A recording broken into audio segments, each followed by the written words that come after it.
ನಮಸ್ಕಾರ, news first ಲೈವ್ಗೆ ಸ್ವಾಗತ. ನಾನು ವಿಜಯ್ ವೀರಪ್ಪ. ಮೊದಲಿಗೆ ಹೆಡ್ಲೈನ್.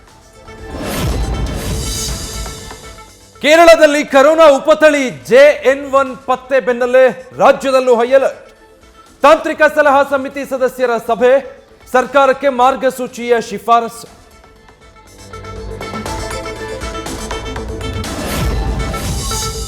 ಈಗಾಗಲೇ 60 ವರ್ಷ ಮೇಲ್ಪಟ್ಟವರಿಗೆ ಕಡ್ಡಾಯ ಮಾಸ್ಕ್ ಸೂಚನೆ.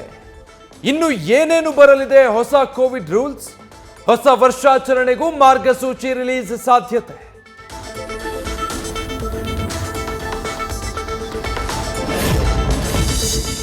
ಮದ್ದೂರಿನ ಓರ್ವನಿಗೆ ಕೋವಿಡ್ ಪಾಸಿಟಿವ್. ಸರ್ಜರಿಗೆಂದು ಆಸ್ಪತ್ರೆಗೆ ತೆರಳಿದ್ದಾಗ ಕರೋನಾ ದೃಢ. ಮಂಡ್ಯ ಭಾಗದಲ್ಲಿ ಆತಂಕ ಶುರು.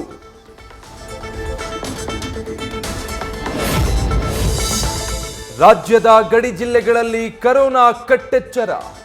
ಮೈಸೂರು ಜಿಲ್ಲೆಯ HD ಕೋಟೆಯ ಬಾವಲಿ ಚೆಕ್ಪೋಸ್ಟ್ನಲ್ಲಿ ತಪಾಸಣೆ. ಚಿಕ್ಕಮಗಳೂರಿಗೆ ಕೇರಳದಿಂದ ಬರುವ ಪ್ರವಾಸಿಗರ ನಿರ್ಬಂಧಕ್ಕೆ ಸ್ಥಳೀಯರ ಆಗ್ರಹ. ದೇಶದಲ್ಲಿ ಮತ್ತೆ ಕರೋನಾ ಕೇಸ್ ಹೆಚ್ಚಳ.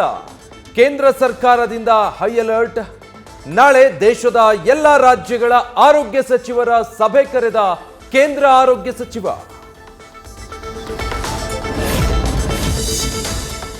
ರಾಯಚೂರು ರಿಮ್ಸ್ ಆಸ್ಪತ್ರೆಯಲ್ಲಿ ಔಷಧಿಗಳ ಅಭಾವ. ಚಿಕಿತ್ಸೆಗಾಗಿ ಬರುವ ರೋಗಿಗಳಿಗೆ ಔಷಧಿಯೇ ಇಲ್ಲ. ವೈದ್ಯರೇ ಖಾಸಗಿ ಮೆಡಿಕಲ್ಗಳಿಗೆ ಬರೆದುಕೊಟ್ಟು ರವಾನೆ. ತುಮಕೂರು ರಸ್ತೆಯಲ್ಲಿ ಕಾರು ಅಡ್ಡಗಟ್ಟಿ ಅಟ್ಟಹಾಸ. ಮಗು ಜೊತೆಗಿದ್ದ ಕುಟುಂಬದ ಜೊತೆ ಯುವಕರ ಪುಂಡಾಟ. ಕಾರಿನ ಡೋರ್ ವಿಂಡೋ ಒಡೆದು ಹಾಕಿ ಎಸ್ಕೇಪ್.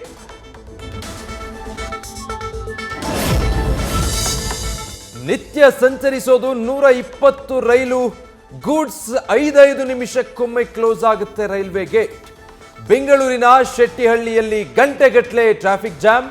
ಮಕ್ಕಳು ಶಾಲೆಗಳಿಗೂ ಟೈಮ್ಗೆ ಹೋಗೋಕ್ಕಾಗ್ತಾ ಇಲ್ಲ. ದೆಹಲಿಯಲ್ಲಿ ಸಿಎಂ DCM ಸಂಚಾರ.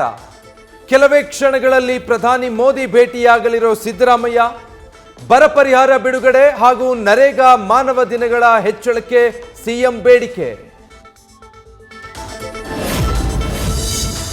ಅಧಿವೇಶನದಲ್ಲಿ ಗಟ್ಟಿ ಮಾತುಗಾರಿಕೆ ತೋರದ ಆರ್ ಅಶೋಕ್.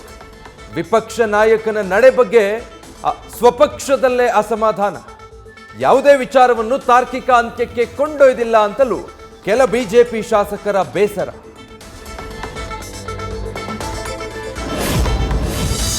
ಕಮಲ ದಳ ಮೈತ್ರಿಗೆ ಪಂಚರಾಜ್ಯ ಫಲಿತಾಂಶದ ಕಾರ್ಮೋಡ.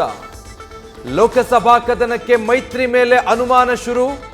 ರಾಜ್ಯದಲ್ಲಿ JDS ಜೊತೆ ಮೈತ್ರಿ ಬಗ್ಗೆ ಮರುಚಿಂತನೆ ಮಾಡಿದ್ಯಾ ಬಿಜೆಪಿ? ದತ್ತ ಜಯಂತಿ ಹಿನ್ನೆಲೆ 5 ಗನ್ಮ್ಯಾನ್ ಭದ್ರತೆ. 2 ಅರ್ಚಕರು, 2 ಮುಜಾವರ್, ಓರ್ವ ವ್ಯವಸ್ಥಾಪಕನ ಸಮಿತಿ ಸದಸ್ಯರಿಗೆ ಗನ್ಮ್ಯಾನ್ ವ್ಯವಸ್ಥೆ. ಜಿಲ್ಲಾ ಪೊಲೀಸ್ನಿಂದ ವಿಶೇಷ ಬಂದೋಬಸ್ತ್.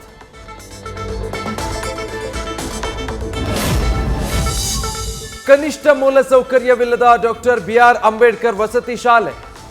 ಗೋದಾಮಿನಲ್ಲಿ ಕುರಿಗಳ ಹಾಗೆ ಮಕ್ಕಳನ್ನ ತುಂಬಲಾಗಿದೆ. ವಸತಿ ಶಾಲೆ ವ್ಯವಸ್ಥೆಗೆ ಪೋಷಕರ ಆಕ್ರೋಶ.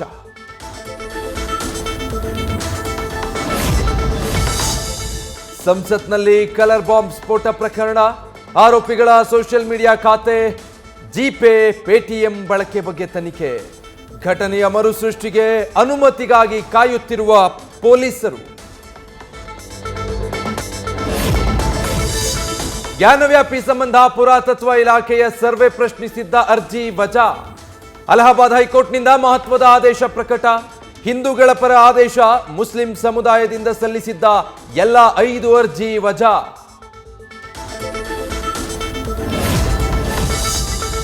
ಇಂದು ದುಬೈನಲ್ಲಿ ನಡೆಯಲಿದೆ IPL 2024ರ ಹರಾಜು ಪ್ರಕ್ರಿಯೆ. 214 ಭಾರತೀಯ ಮತ್ತು 219 ವಿದೇಶಿ ಆಟಗಾರರ ಹರಾಜು. ಯಾವ ಆಟಗಾರರು ಯಾವ ತಂಡದ ಪಾಲಾಗ್ತಾರೆ ಅನ್ನೋದೇ ಕುತೂಹಲ. 23.25 ಕೋಟಿ 6 ಸ್ಲಾಟ್ ಟಾರ್ಗೆಟ್ ಸೆಟ್ ಮಾಡಿ ಲೆಕ್ಕಾಚಾರ. RCB ಯಾರಿಗೆ ಬಿಡ್ ಮಾಡುತ್ತೆ ಅನ್ನೋದೇ ಕುತೂಹಲ. ಮಿಚೆಲ್ ಸ್ಟಾರ್ಕ್ಗೆ ಗಾಳ ಹಾಕುತ್ತಾ ಫ್ರಾಂಚೈಸಿ.